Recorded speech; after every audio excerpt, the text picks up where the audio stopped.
Boa noite, mais uma aula nossa aqui de sistemas térmicos. Na aula de hoje, vou fazer com vocês uma pequena revisão dos nossos temas da nossa segunda prova. Então, vou falar sobre o ciclo Carnot, ciclo Otto, ciclo Diesel, ciclo Stirling, ciclo de Ericsson, ciclo Brighton. Então, todos esses ciclos estão envolvidos aí na nossa segunda parte da disciplina.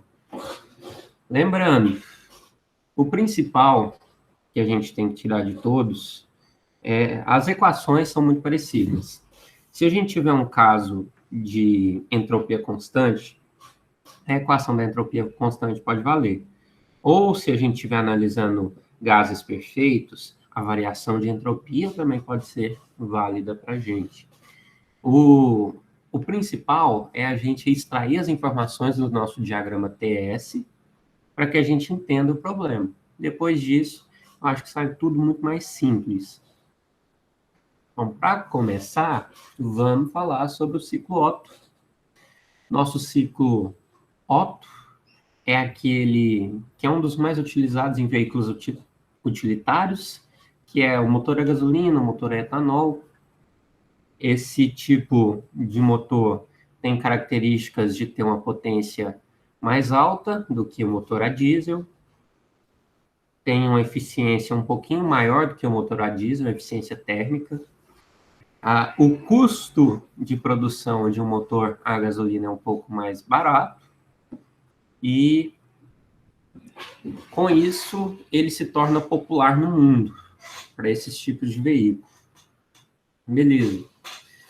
O que é o fluido de trabalho? O fluido de trabalho é aquilo que a gente vai utilizar como o nosso comburente, por exemplo. Para acontecer uma combustão, eu preciso de um combustível, de um comburente e de uma fonte de calor. Com esses três elementos, eu consigo ter a combustão. O meu comburente, na maioria dos casos, vai ser o ar. O ar ambiente, com todos os gases que estão compostos nele, vai ser o nosso fluido de trabalho. Beleza. Nós temos alguns exemplos de ciclo de potência a gás. Pode ser o ciclo Otto, que é o ciclo de ignição por centelha, tem o ciclo Diesel, que é o ciclo de compressão, e as turbinas a gás, como no ciclo Brighton. Beleza. Então, para simplificar, o que a gente pode utilizar?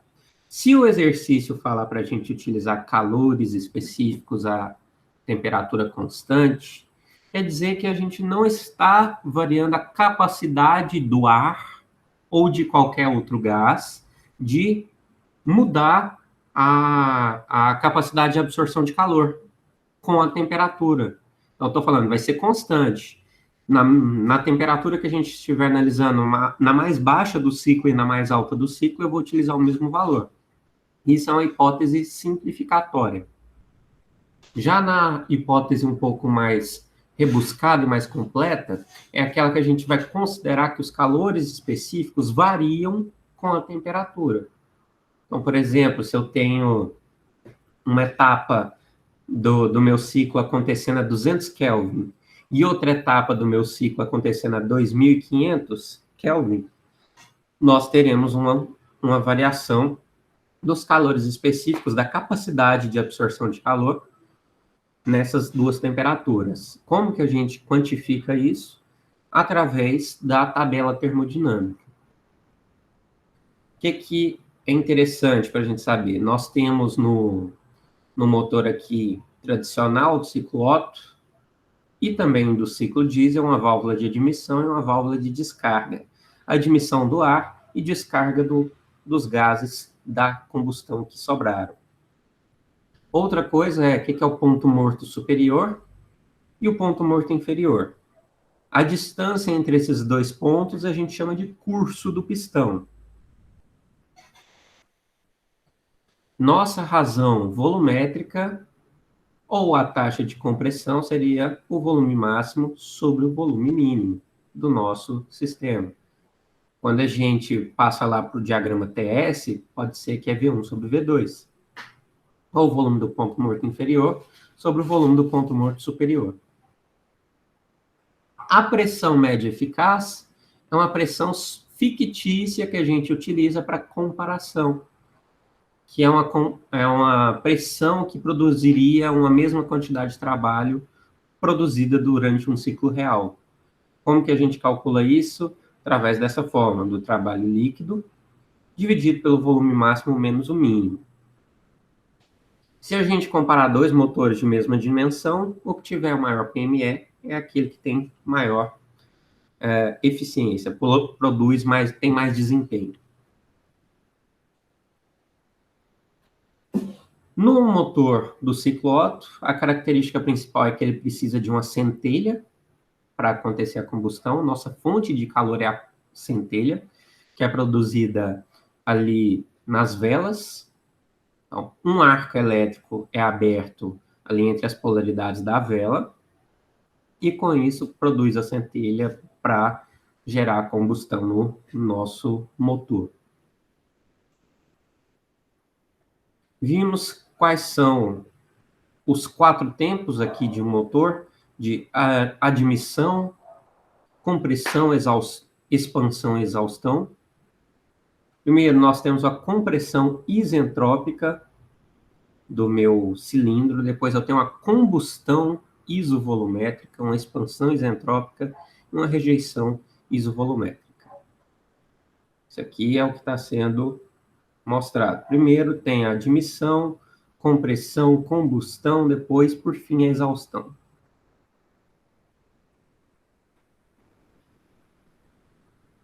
Tem mais um exemplo para a gente, um pouquinho mais devagar. Lá, admissão, compressão, combustão, exaustão. E a partir disso a gente monta o nosso gráfico, nosso diagrama PV, pressão e volume, ou diagrama TS, temperatura e entropia. Esses aqui são os nossos diagramas para o ciclo Otto, onde que de 1 para 2 nós temos entropia constante, de 2 para 3 é onde que a gente tem o fornecimento de calor, 2 para 3, por isso que a pressão se eleva e a temperatura também. De 3 para 4 nós temos mais entropia constante, de 4 para 1 é a nossa rejeição de calor. Então, a temperatura abaixa e a pressão também abaixa. Nossas temperaturas valem para isso. Então, temperatura 1, 2. Não, temperatura não. Nosso processo 1, 2. Processo 1, 2, isentrópico. Então, por que é isentrópico? Olha aqui, ó, de 1 para 2 é uma linha reta no diagrama TS, por isso que a entropia é a mesma. Dessa forma, a gente pode utilizar essa equação, tanto para o volume quanto para temperatura e pressão. Então, tem aqui para temperatura, tem para pressão. Já no outro processo que é parecido, olha lá, de 3 para 4, nós temos também uma entropia constante. Com essa entropia constante, nós podemos utilizar essa mesma equação, só que para esses dados aqui, a gente está entre 3 e 4. Já entre 2 e 3 é o nosso processo de fornecimento de calor. 2 para 3, fornecimento de calor a volume constante. Então, é o CV que a gente vai utilizar. E a equação fundamental dos gases também vai valer. Só que tem uma diferença lá, é PV igual a RT. Como o V vai ser igual em 2 e 3, por isso que a gente vai ter aqui, ó, T3 sobre T2 é igual a P3 sobre P2.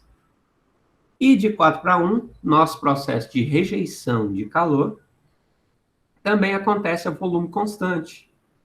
Então, a gente vai ter que utilizar o CV, T4 menos T1. Ok? Então, temos aí a nossa taxa de compressão, que pode ser igual a V1 sobre V2 ou V4 sobre V3, porque o V4 é igual ao V1 e o V3 é igual ao V2.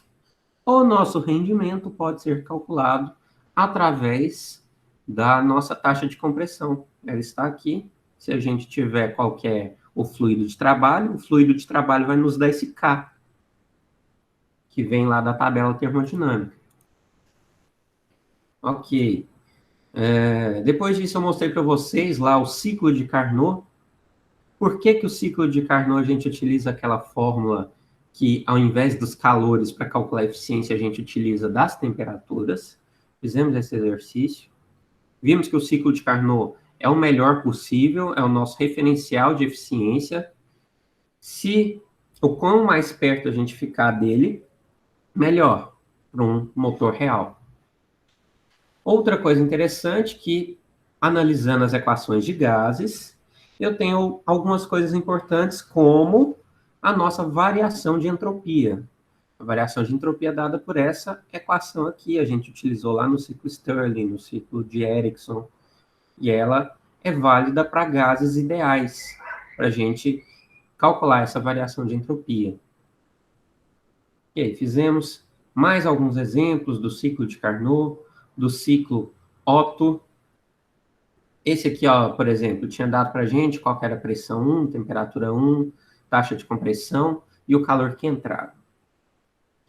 Para calcular o volume 1, a gente considerava um gás ideal, equação fundamental dos gases, que é essa, isolo o meu V1 para encontrar o RT1 sobre P1.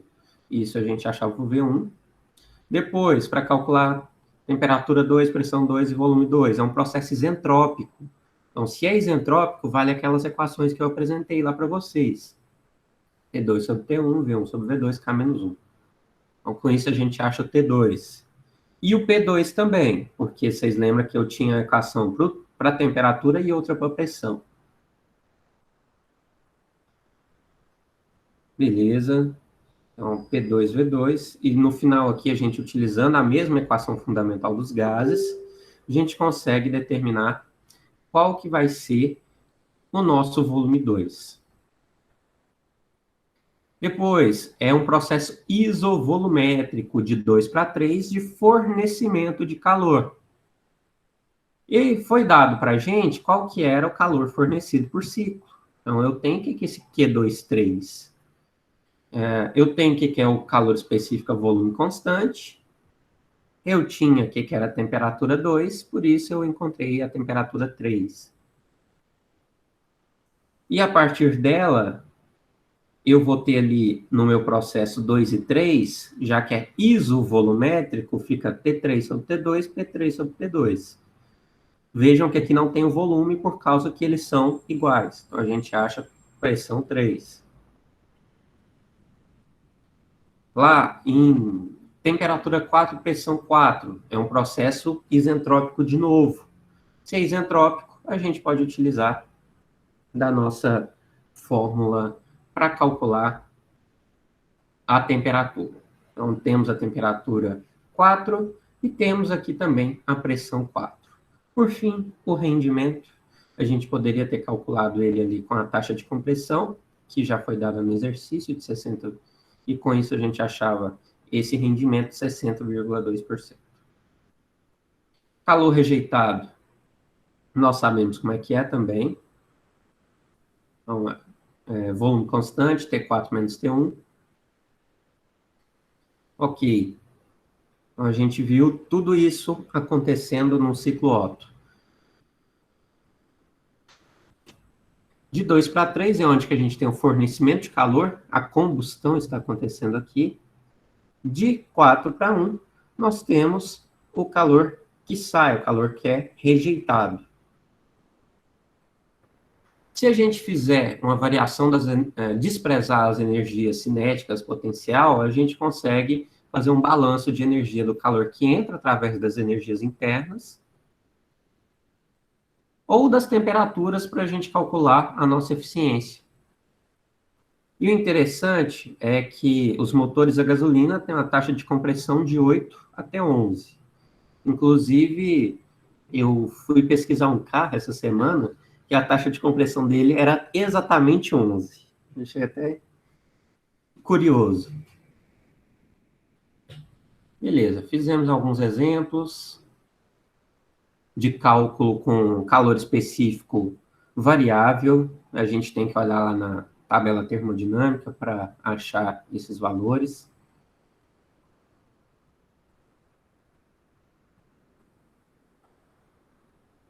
Ok. Pressão média eficaz também é importante a gente saber calcular. Vocês fizeram esse exercício. Beleza. Daqui a pouquinho eu corrijo. Vamos lá para o ciclo Otto. Otto não, diesel.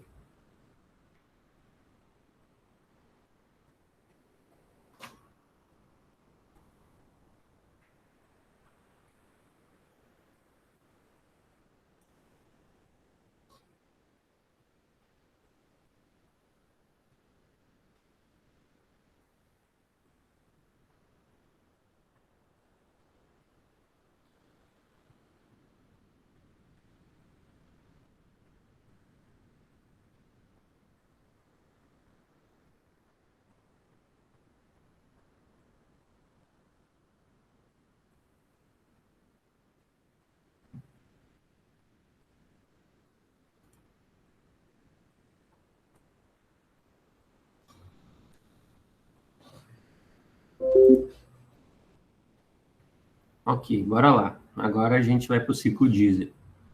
O ciclo diesel, quais são as principais características que a gente tem? Vou pedir para alguém falar. Vocês podem falar uma ou mais de uma, não tem problema nenhum. Alan, você está por aí?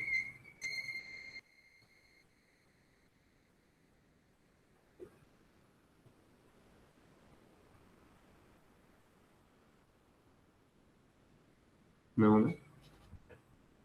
Daniel, está por aí?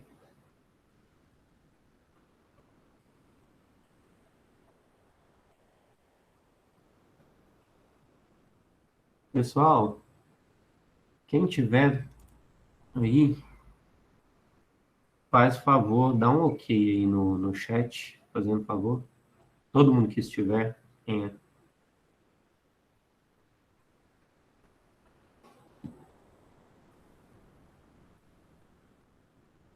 Lembrando, ó, todo mundo que estiver na aula, dá um ok, fazendo favor, no chat. Temos 1, 2, 3, 4, 5, 6, 7, 8, 9, 10, 11, 12, 13, 14. Realmente tem alguns aí que não estão, né? Beleza. Mas vou perguntar para quem está. O Pedro, ele falou que tem uma característica interessante, que tem mais torque. Realmente, se a gente tem mais força no motor, consequentemente a gente vai conseguir um torque um pouco maior. O Júnior, você consegue outra característica principal do motor diesel? Olha, Vinícius, o que eu observo assim na prática é mais potência, mas aí já tem a ver com o torque também, né? Porque o motor a diesel geralmente, no meu entendimento, ele tem mais força ali, mais desenvolvimento. É o que eu consigo enxergar. A gente tem uma percepção dessa aí de potência para designar muita coisa, mas não é. É justamente o contrário. Porque a potência está relacionada com velocidade final. E aí eu vou te perguntar, o que é mais rápido? Um carro movido a diesel ou um carro movido a gasolina? Quem chega na velocidade final maior? Eu falaria o diesel, mas não tenho muita certeza também não. Porque hoje a gente tem carro de gasolina com desenvolvimento bom também. Não é o diesel. Não há comparação de um com o outro. É por causa da rotação, Vinícius? Motor? Dos motivos é a rotação, mas o principal motivo é que ele entrega mais força, mais torque, ao invés de potência. Potência é uma coisa relacionada com velocidade final. E o torque é aquilo relacionado com eu consigo carregar peso, ou eu consigo acelerar rapidamente. Entendi, beleza. Não, tranquilo. Que isso. Aqui um exemplo para vocês. Um carro movido a diesel, ele pode chegar a 100 km por hora em um tempo menor que um carro a gasolina. Mas se a gente for ver o tempo, a velocidade final de cada um deles, a gente vai ver que o da gasolina vai passar em algum momento, porque o torque vai ser superado pela potência. Então, a potência a gasolina, no ciclo Otto, é maior. A gente consegue mais velocidade. Os veículos de competição que você vê aí não são a diesel, são a gasolina, são a etanol, por conta disso. Já Vinícius, pode falar. essa questão, por exemplo, desses carros que estão saindo aí, tem Flex e a diesel, né? Por exemplo, o T-Cross. Flex e diesel. Isso, tem Flex e diesel, Aham, né? Acho que, se não me engano, o Compass também, sim. né? Então, no caso desse aí, se for comparar, fazer comparação em questão de velocidade, a gasolina tem rendimento maior. Em Mesmo, velocidade, a potência final, ou a velocidade final de gasolina vai ser melhor. mesmo sendo um carro, digamos assim, parelho. Óbvio que com um motor diferente, um a diesel e o outro flex. Eu acho que não tem nada a ver, não. Você tem que levar em consideração outras coisas. Por exemplo, o carro a diesel, ele é turbo, né? Agora, se fosse os dois com a mesma cilindrada, turbo, aí é diferente. Entendeu? Eu esqueci de considerar o turbo. Porque, por exemplo, o Compass, o Uhum. diesel anda mais que o gasolina. Foi Porque isso ele que eu também tem pensei. mais potência. Foi isso que eu pensei. Agora, se os Realmente, dois tiverem a mesma cilindrada, a mesma taxa de compressão e tal, o gasolina anda mais, né? É isso que o Vinícius quis dizer, eu acho. se os dois estivessem exatos na mesma condição, mas se um tem uma turbina, aí já começa a ficar um pouquinho diferente. Então, a turbina é um elemento, é um turbocompressor. Você tem uma turbina e um compressor. Ele serve para enviar uma quantidade de ar maior para dentro da sua câmara de combustão. Se você tem um volume maior de ar dentro da sua câmara de um volume não, uma quantidade maior de ar dentro da sua câmara de combustão, você consegue ter uma combustão mais eficiente, porque você aproveita melhor todo o combustível ali. Essa é a função. E tanto que a turbina começa a funcionar em umas rotações um pouco maiores. Você consegue ver que a turbina te dá uma resposta quando você já passa, sei lá, de 1.800 rotações no motor diesel, que é quando realmente o funcionamento dela está sendo ideal. Ela reaproveita os gases ali da exaustão, com essa energia dos gases da exaustão, faz direcionar um pouco mais de ar para dentro da câmara de combustão. Isso é o turbo. Não existe turbo apenas para motores diesel. Existem para motores Otto também. Inclusive, motor da Fórmula 1, que é o motor do ciclo Otto, 1.6, é turbo também. Ajuda. Tem carro utilitário que tem também, ó, por exemplo, o Cruze é 1.4 turbo, Vinícius. Tem o TSI, não tem? Tem o Jetta, O Polo, SI, o Polo, o o Up, esses da Volkswagen. o Upper, que é a caixinha de fósforo, Amém. que anda com borra. Mas realmente, isso aí é buscando uma eficiência um pouco maior. Se você for comparar, quando o carro tem o turbo, geralmente o consumo dele é menor. Meu pai tinha uma caminhonete, uma D20, que era turbo, e depois de um tempo o turbo estragou. Aí ele começou a gastar mais, tinha menos potência, Mas e era muito legal o barulhinho da turbina. Aí quando perdeu isso eu fiquei na tristeza. mas ela era de fábrica, Não sei. porque essas D20s aí, ela tem a turbina lá, mas eles falam que é motor turbinado, na verdade não é não. Isso aí é uma adaptação que eles fazem lá. Agora tem umas que você pede e vem de fábrica. A do meu pai, por exemplo, nós tem uma lá na fazenda. A do meu pai, por exemplo, é adaptada também. Não tinha aí, vou colocar. Faz esse barulhozinho mesmo, tipo um suviu. Na troca de marcha. Esse barulhinho aí, eu achava muito... Peraí, gente, deixa eu só ver um negócio que está acontecendo aqui.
Perdão, pessoal, é que chegou mais uma cachorrinha aqui em casa, aí os dois estavam brigando,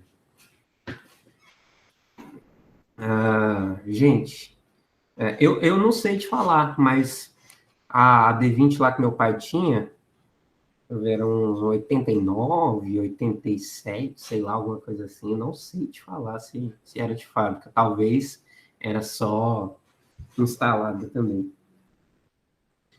O Vinícius está falando que o motor diesel tem taxa de compressão maior que o motor do ciclo Otto.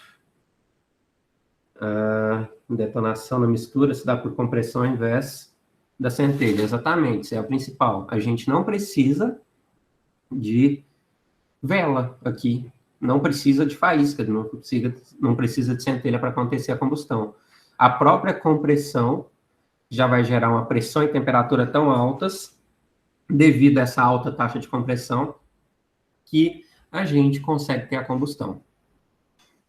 É a diferença. Olha aqui, ó, no ciclo Otto tem que ter a faísca. No ciclo diesel, nós, com a injeção do combustível, você já tem a combustão acontecendo. Beleza. Vimos aí qual que é o comportamento, quais são as principais características. Outra coisa, ele é um pouco mais robusto, tem mais força, mas é mais caro. Esse aqui é o nosso ciclo, nosso diagrama TS e PV, onde que nós temos aqui no processo de 1 para 2 é entropia constante. Com entropia constante, aquelas mesmas equações vão ser válidas. De 2 para 3, nós temos pressão constante. Pressão constante vai ser Cp e a diferença de temperaturas. E como é a pressão constante, vocês lembram lá que quando a gente tinha o volume constante era P3 sobre T2, P3 sobre P2? Aqui é o diferente, aqui a gente tem a pressão constante, por isso que ela saiu dessa equação e voltou, foi o volume. Eu tenho aqui também, de 3 para 4, processo isentrópico. De 4 para 1, rejeição de calor a volume constante. Se a gente fizer aqui o nosso balanço de energias, pode utilizar as energias internas e a gente consegue calcular as nossas eficiências através das temperaturas, através dos calores, através do trabalho líquido. Qualquer uma dessas formas vai ser válida. E nossa faixa de motores do ciclo diesel, de taxa de compressão, vai ficar de 12 até 23, aproximadamente. Então, a taxa de compressão maior nos reflete que é um motor do ciclo diesel. Agora, se você estiver, por exemplo, utilizando um motor do ciclo Otto, aqui eu estou viajando, se eu estou utilizando um motor do ciclo Otto, que tem uma taxa de compressão maior, o que eu poderia fazer para não acontecer uma detonação? Alguém consegue pensar em algum caso? O que eu poderia substituir para não acontecer a detonação?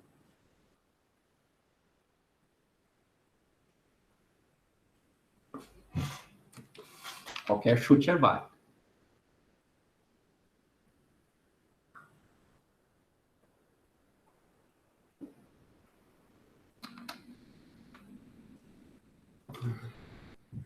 Se eu tenho um ciclo Otto com uma alta taxa de compressão, o que eu tenho que fazer para que não aconteça a detonação, que é entrar em combustão sem a centelha? O que a gente pode pensar? Boa noite, Vinícius. Então, o que costuma ser feito para evitar a detonação é ou aumentar o volume aumentar a injeção de combustível ou retardar a centelha. Se você retardar a centelha, talvez você nem precise dela, né? Se você está tendo uma combustão antes, né? Mas eu estou falando assim, no caso de aumentar a quantidade de combustível, pode até ser, em algum caso pode funcionar. Mas eu pensei numa coisa um pouco mais simples. Se você tiver um combustível diferente, você pode ter essa condição de aumentar a taxa de compressão.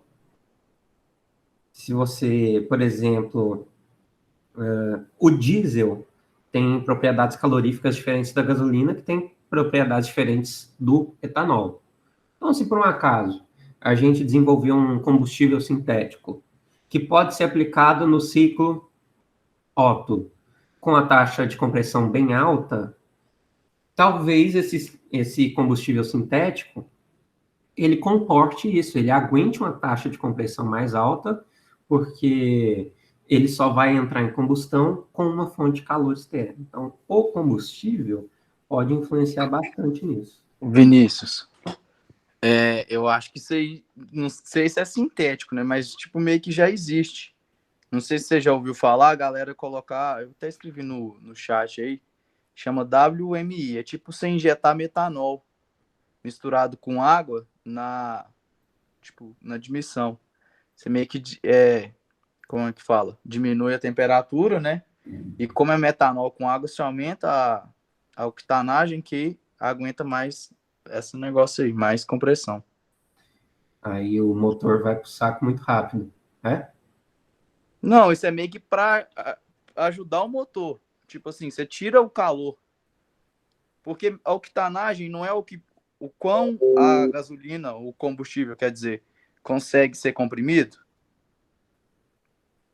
Assim, Se você aumenta a octanagem do combustível que você está usando, por exemplo, tem muito carro que mesmo que com pódio não dá para usar mais pressão. Aí a galera coloca o WMI ou então aquele negócio que a galera usava nos Velozes e Furiosos e tal, que é o nitro. Tipo assim, a galera pensa que é para andar mais, que consequentemente anda mais porque aumenta a octanagem, mas é para você poder usar mais pressão. Uhum. Que aí você diminui tanto a temperatura e aumenta a octanagem. Se eu estiver falando merda, depois você dá uma pesquisada aí e depois você me corrige, mas é bem isso aí. Não, tranquilo, pode ser. Eu vou pesquisar sobre esse W. Mas eu acho que o Chama Vinícius, WMI. Vinícius está certo nessa questão. Acho que o motor vai pro saco mais rápido, sim. Até porque você está forçando o motor a algo que não é natural dele. Ah, galera, mas aí você tem que escolher o que você quer, né? Você entendeu? Pois é, mas eu entendo bem, o Gabriel, essa questão aí. Porque, tipo assim, às vezes o cara quer socar potência no bicho, né? Mas vai acabar estragando o motor. Isso aí é um preço a se pagar, né? Você pode ver que esse pessoal que pega o apesão lá e soca o turbo no bicho, rapidinho estoura. Tem muito problema, oficina direto. Então, assim, é um motor que não foi feito para aquilo. Se você joga veneno nele, ele não vai aguentar tanto assim. Gente, vocês já viram aquele filme Mad Max? E tem os caras lá, eles ficam naqueles veículos e ali na admissão do motor, na admissão de ar do motor, o que eles fazem? Os caras pegam combustível com a boca e jogam dentro da admissão de ar. É impressionante.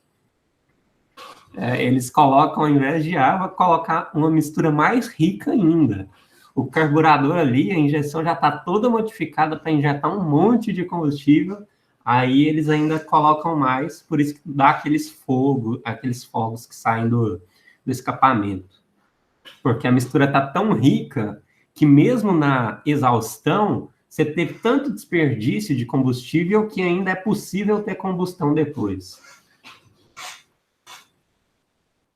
O Gabriel fala aí de mexer no carro, mas o cara que gasta um tanto de dinheiro fazendo as modificações que o Gabriel fez, falou aí, tem que gastar melhorando o motor também para aguentar. Geralmente a pessoa já mexe em tudo. Então, assim, o cara que faz o que o Gabriel falou, o motor aguenta, porque o cara tem que mexer no motor também. Depende, Matheus, depende. Porque se envolve tudo, retífica. Então, assim, é uma coisa complexa, né? É aquilo que a gente sempre fala. O engenheiro projetou aquele motor para aquilo. Você quer modificar? Ok. Né? Só que ele não vai ter o mesmo rendimento que ele teria se não tivesse colocando veneno nele. Isso é óbvio. Mesmo o cara preparando o motor para aquilo. Né? Uma hora arrebenta. Pior que é exatamente isso. A gente projeta o negócio para uma condição. Aí chega o cara lá na oficina, ele melhora o motor, fala assim que melhora. Nossa, a gente melhorou o motor aqui demais, ganhou 50 cavalos e o caramba. Gente, é tudo com custo, gente. O carro é feito para um propósito. É feito num orçamento. Se fosse para ter um orçamento maior, vocês não acham que os engenheiros das próprias companhias iam fazer um motor potente, que nem em carro esportivo? Então, não é bem assim. Não é que o engenheiro projetou errado. O engenheiro projetou com o que ele tinha. Aí o cara foi lá na oficina e modificou para ficar do jeito que ele quer, mas eu tenho certeza que gastou um monte para chegar ali. E se não gastou muito, quebra rápido também. E não compensa. Às vezes arrisca, o dinheiro que você está gastando, arrisca você comprar um carro melhor. Não faz sentido. É interessante, eu vejo o pessoal pegando um Gol AP, né, que vocês pagam, sei lá, uns 12 mil no Gol AP, e gasta 70 mil no motor. Eu acho um caso interessante. Compra um Corolla usado, melhor. Compra um Civic, pô. Mais confortável. Mas essa questão aí, igual o Matheus falou, realmente, né, tem uma vida mais longa do que se teria se não modificasse o motor, né, não mexesse nele ali. Mas rebenta, não adianta. Rebenta. Aí porque é complicado. Você tem que mexer toda a estrutura de um bloco, por exemplo, é foda. Não é nada fácil, né? Você que mexe com isso, você com certeza sabe mais que a gente. Sei bem do jeito que é esse aí. Esses carros novos aí, ô Vinícius, esses carros a turbo aí, eu não sei não, viu? Esses trem aí, porque agora é moda, né? Deve ter uns 3, 4 anos aí que eu soltando esses carros aí. Eu acredito que isso aí vai dar pepino mais pra frente, até porque eu tava conversando com o Juarez e ele falou, cara, esses carros aí, estragou o motor, joga fora. Eu tenho uma curiosidade. Já chegou lá para vocês arrumar alguma Fiat Toro? Já. Já. Já chegou. Já chegou e foi embora. Não tem conserto. Ah, é? Não tem retífica. Nossa. É isso que eu tô te falando. Uhum. Por isso que eu associei com esse carro, né? Então eu falei, caramba, né? Porque o povo fala bem mal dele. Assim, acho que a Toro eles falam mal porque não é caminhonete nem uma estrada, né? Tem esquisito. Lê pro meio do caminho. Esquisito, né? Oi, gente, mas vocês falam de Fiat Toro aí, que aqui em casa tem uma. Assim. Não, eu não tô É- falando, não tô falando mal. É um carro bom Não, e tal, mas depende para que você vai usar ele, sim, não. Pro né? propósito dele, ele é muito bom. Porque, tipo É, assim, vou defender um pouquinho aqui também. Tipo assim, pra um carro de estrada, que não vai assim, não vai ficar levando muita carga o tempo inteiro, ele é muito bom, porque ele tá dando tipo 15 km por litro quase no sim, diesel. é bastante É econômica, muito principalmente econômico. a diesel, né? Então, Uhum. a Tipo assim, gasolina não é econômica, não. Já ouvi falar que eu tanto o também já ouvi custo falar. se eu não me engano, é porque meu patrão comprou um. Eu tava falando que tava fazendo 6 km por litro. Eu falei, vai, você tá doido? Larga isso aí, meu. Comprou uma pala até melhor.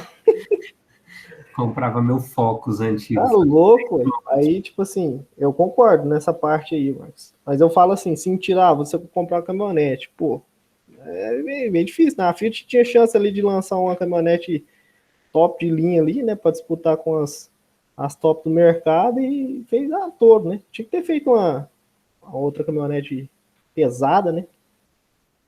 Assim, questão de caminhonete, a Fiat Toro é quase que um carro de rua. É por Mas aí é mesmo. bem utilitário, tipo assim, para poder levar uma carga, um negócio assim dentro da cidade, é É muito uma bom. estrada evoluída. Exatamente. Eles falam que a estrada hoje em dia é a Fiat Bezerro. Uhum. Oh, mas a estrada cresceu, gente. Eu fiquei impressionado quando eu vi uma nova. Eu falei, nossa, esse carro engordou. Pois é. A versão nova tá tão assim evoluída que eles até mantêm a versão antiga, né? Ainda tá vendendo ela. Eu vi falar que ela é muito econômica. Muito econômica mesmo. Muito boa. Assim, só coisa boa que eu ouvi falar dessa nova estrada aí. Pode ser.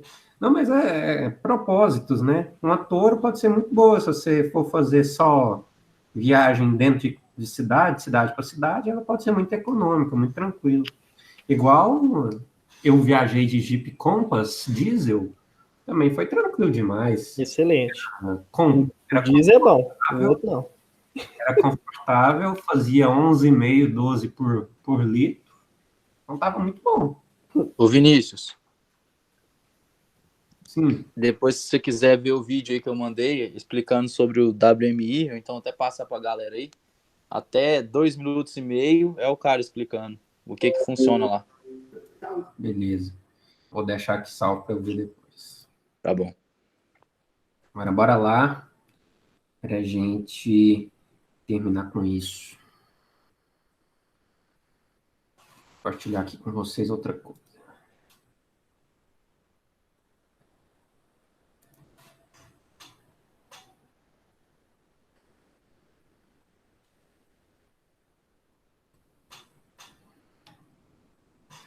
Ok, peguei aqui, esses dois exercícios já estavam resolvidos. Só para quem ainda não conseguiu resolver, deixarei aqui, mostrarei para vocês. Era um motor, primeiro aqui do ciclo diesel, que era ideal, com a razão de compressão de 20, tinha o ar de fluido de trabalho. Falava que no início da compressão estava a 95 kPa e 20 graus Celsius. Estava perguntando aqui, ó, se a máxima temperatura do ciclo não deve exceder 2.200 Kelvin, determine a eficiência térmica, a pressão média efetiva. Então, propriedades são constantes à temperatura ambiente, quer dizer, calor específico constante, mais simples. O que nós tínhamos de dado é que a razão de compressão, que é V1 sobre V2, era 20. E nós temos aqui, ó, que o volume 1 é igual ao volume 4. Então, você poderia colocar que era V4 sobre V2 também. Tínhamos a pressão no início da compressão, a temperatura no início da compressão e a temperatura máxima, que é a temperatura T3. Como que a gente começava? A gente começava pela eficiência térmica. Podia ser através do Q quente menos o Q frio sobre o Q quente. Aí a gente já conseguia calcular isso. Mas como que a gente achava Q quente, Q frio? O Q quente, ele acontece ali de 2 para 3. A pressão constante. Então, CP, T3 menos T2. Nós temos esses dados, beleza, calcular. Q frio. é a volume constante. Então, é o CV, calor específico a volume constante. T1 menos T4, e a gente calculava isso.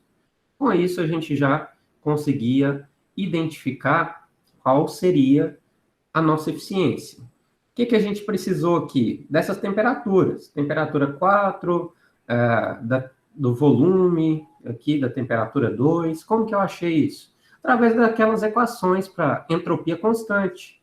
Então, T1 sobre T1 sobre, desculpa, T3 sobre T4 é igual a V3 sobre V4, K menos 1 sobre K. Ou essa equação aqui.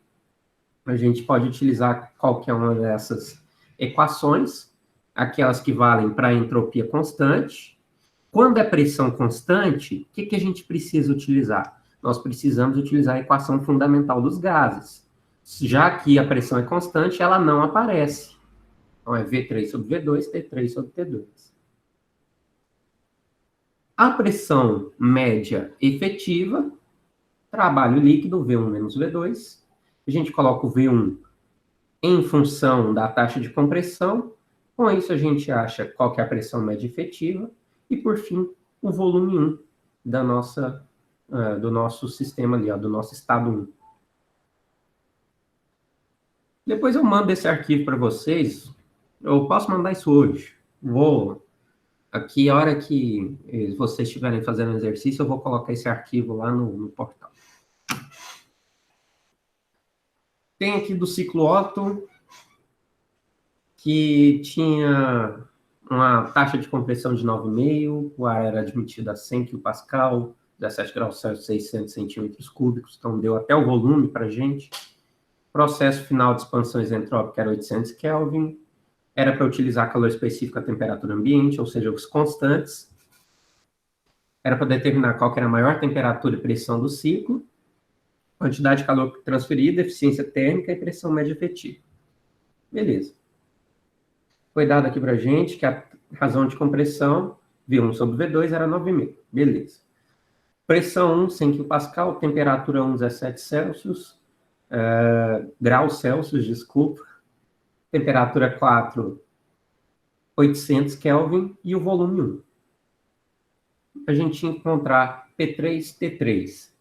A gente utiliza a equação do gás perfeito, como no processo de 3 para 4, entropia constante.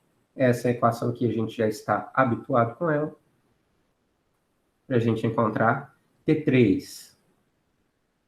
Depois do T3, a gente utiliza para o gás perfeito, para o gás ideal. A gente tira os volumes, porque os volumes são iguais. Espera aí. Exato. E a gente acha pressão 2. Depois dessa pressão 2, a gente iguala as nossas equações fundamentais também, para a gente encontrar a temperatura 2. E, por fim, só substituir nas fórmulas de Q quente e Q frio. Então, Q quente vai ser T3 menos T2. Q frio, T1 menos T4. A gente tem essas temperaturas, tem a massa, tem os calores específicos. E a partir disso tudo, dá para calcular a nossa eficiência, que é o trabalho líquido sobre o Q quente. Então, dá essa eficiência de 59%. Pressão média efetiva. Pressão média efetiva. Aqui também, 714,4, através daquela forma. Então, beleza. Esses aí foram os 2 exercícios, daqui a pouco tá lá para vocês. Agora a gente vai para a revisão do ciclo Stirling Erickson, fazer um exercício rapidinho de Brighton, para que vocês estejam preparados para amanhã.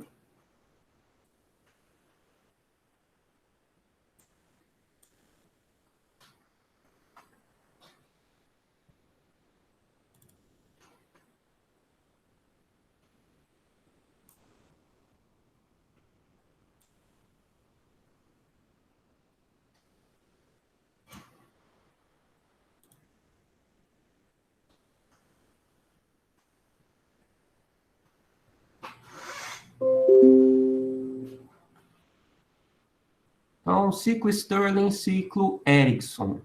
2 ciclos marcados principalmente pela eficiência térmica. A eficiência deles é comparável com uma máquina térmica reversível, assim como a máquina térmica de Carnot.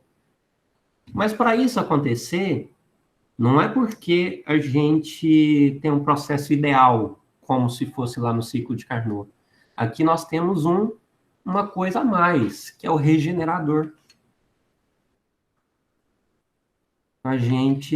Lá no regenerador, a gente pega energia de uma parte ali do nosso ciclo, que ela seria, digamos assim, desperdiçada, e eu levo essa energia diretamente para outra parte que ela vai ser aproveitada. E isso do fluido de trabalho que a gente vai retirar essa energia. Isso é o trabalho de um regenerador. Um ciclo Stirling foi criado por esse reverendo. Nós vimos como é que funcionava uma máquina do ciclo Stirling. Tem 2 cilindros.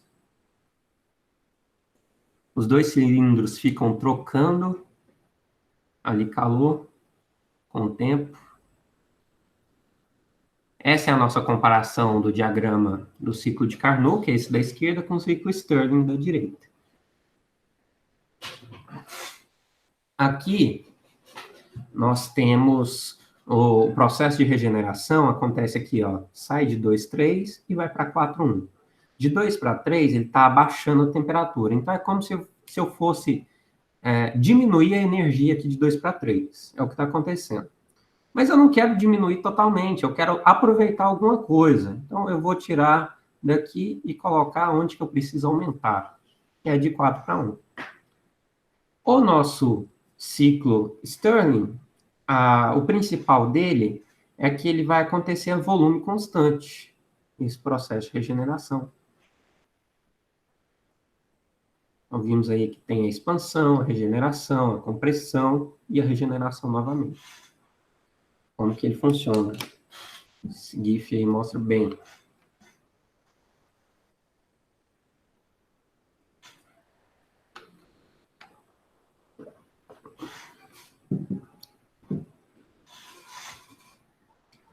Beleza, então vimos que tem 2 pistões funcionando em conjunto.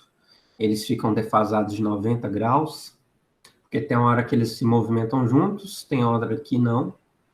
Tem hora que um fica parado.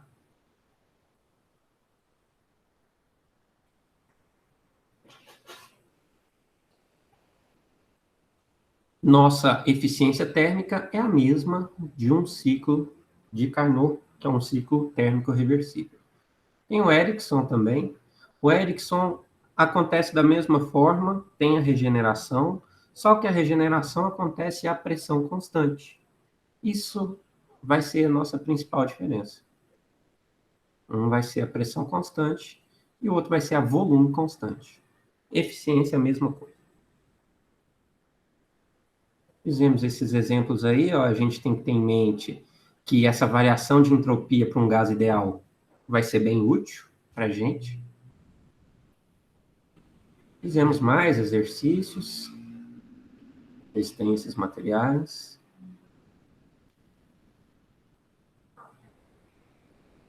Ok, beleza.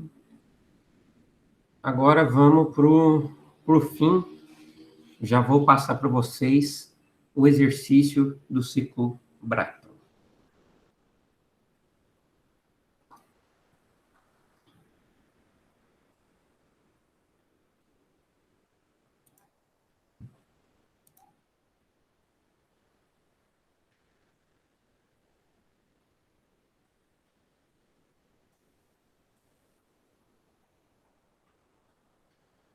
Então, o ciclo Brayton é um ciclo de turbina a gás.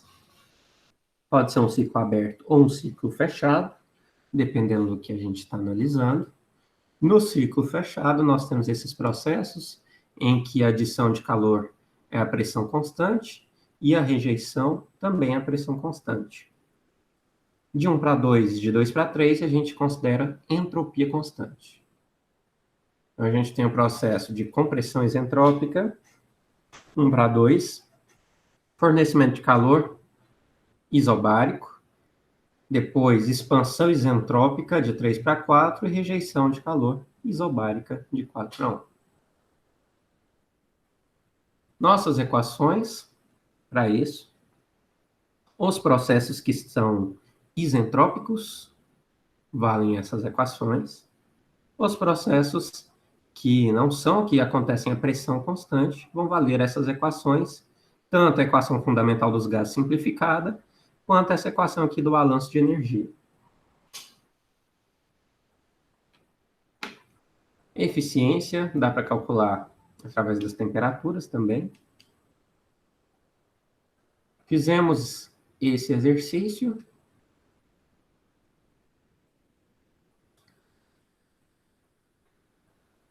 Ok, beleza. Mais um exercício que a gente tinha feito. Tanto com calor específico constante, quanto com calor específico variável. Lembra que com calor específico variável, a gente tinha que pegar as temperaturas, óleo H, a pressão relativa. Com isso, a gente ia fazer uma relações das pressões, para encontrar outros Hs, outros Ps, para no fim a gente substituir nas nossas fórmulas para encontrar o que a gente queria. Agora, esse é o exercício para vocês fazerem exatamente agora, que nos 5 minutos finais eu devo corrigir ele com vocês.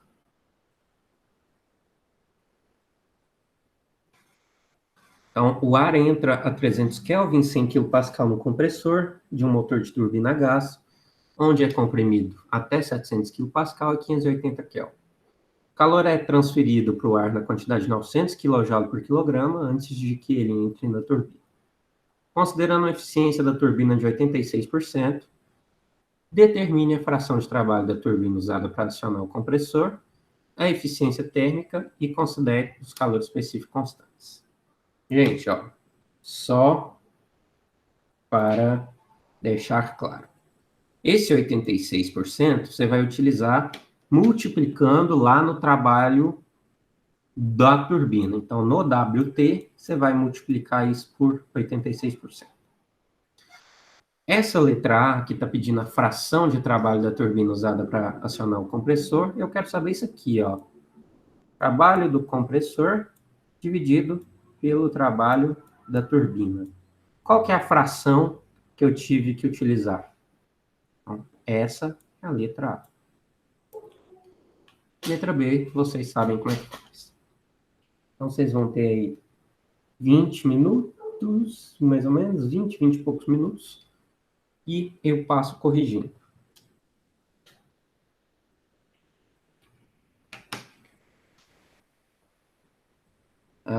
Gente, é mesmo, a prova de amanhã, vou fazer o possível para deixar um pouquinho mais de tempo para vocês.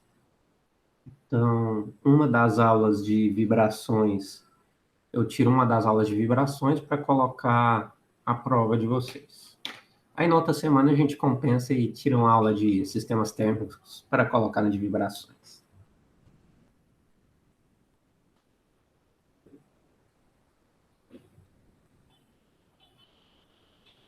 Então, estarei aqui disponível. Qualquer dúvida enquanto isso.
Ok, pessoal, deixa eu vir com a resolução para tentar ajudá-los.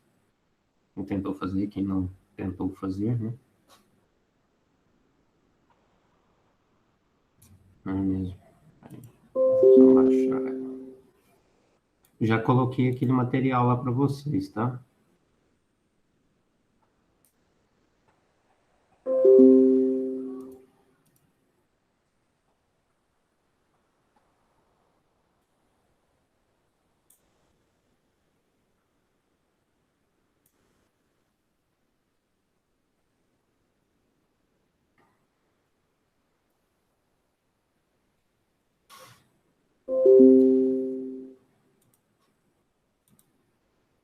Ok, então nosso exercício 3 do ciclo Brighton, nós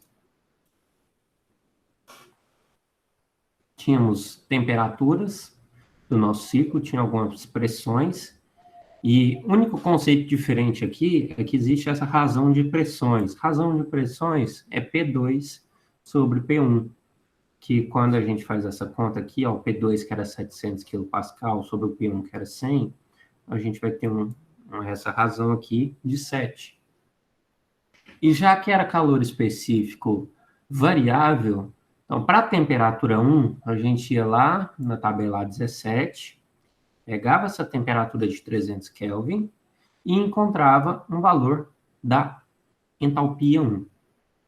Depois, com a temperatura 2, a gente conseguia na mesma tabela também a entalpia 2. Isso porque é variável.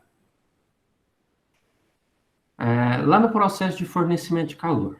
Nosso processo de fornecimento de calor é o que entra. O que entra vai ser H3 menos H2. Se eu isolar o H3, eu sei que eu tenho H2 e tenho o que entra. Então, dessa forma, isolo o H3 e encontro o H3. E com H3 em mãos, a gente vai lá na tabela A17 novamente e encontra o valor que tem esse H3. Você vai ter que interpolar os dados. Se você interpolar os dados, a gente consegue encontrar a pressão relativa 3. E com a pressão relativa 3, a gente calcula as pressões absolutas. Aqui nós temos as pressões relativas. PR4 sobre PR3 igual a P4 sobre P3. Só que no ciclo Brighton nós temos que P2 é igual a P3 e P1 é igual a P4. Então, por isso, eu substituí essa parte aqui, ó, por P1 sobre P2. Na verdade, P1 sobre P2, é isso aí, exatamente, P1 sobre P2. E se a gente vê nisso aqui, ó, P1 sobre P2 é o inverso. Então, P1 sobre P2 seria 1 sobre 7. Com isso, a gente encontrava a pressão relativa 4, através desse cálculo, achava esse valor. Com esse valor, nós vamos lá na tabela 17, calor específico variável, e encontramos H4, que tem esse valor aqui de 905. Aí, por fim, a gente vai calcular o trabalho do compressor, o trabalho da turbina. No trabalho do compressor H2 menos H1, a gente encontra esse valor. No trabalho da turbina é aquilo que eu falei para vocês. A gente tem que multiplicar pela eficiência da turbina. Ela não entrega todo o trabalho, ela tem uma certa eficiência, de 86%. Então, por isso, está aqui multiplicado por 0,86, para encontrar o trabalho da turbina. Então, letra A. Letra A era a fração de acionamento do compressor e a turbina. Então, qual a energia que eu preciso pegar da turbina e fornecer para o compressor? Então, eu faço trabalho do compressor sobre o trabalho da turbina, enquanto que eu preciso pegar 52,7% do trabalho da turbina e fornecer para o compressor. O trabalho líquido é o trabalho da turbina menos o trabalho do compressor, ou seja, o trabalho que eu quero menos o que eu tive que fornecer. E a gente encontra aqui esse valor. E, por fim, eficiência térmica é o trabalho líquido sobre o calor que entra. Calculando isso, dá uma eficiência térmica de 27%. Aí, com isso, fecha o exercício. Deixa eu diminuir isso aqui.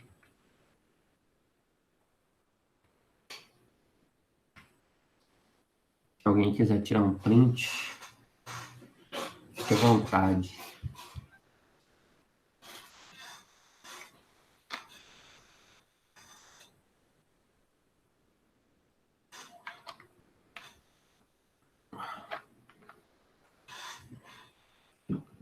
Melhor que isso, vou enviar para vocês lá no grupo. É melhor.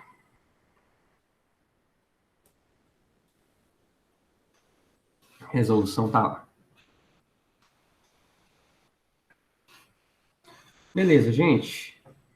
Vamos dar um intervalinho. Daqui a pouquinho a gente volta. Daqui 10 minutinhos. Daqui 12 minutinhos a gente volta. 20 e 35. Até lá.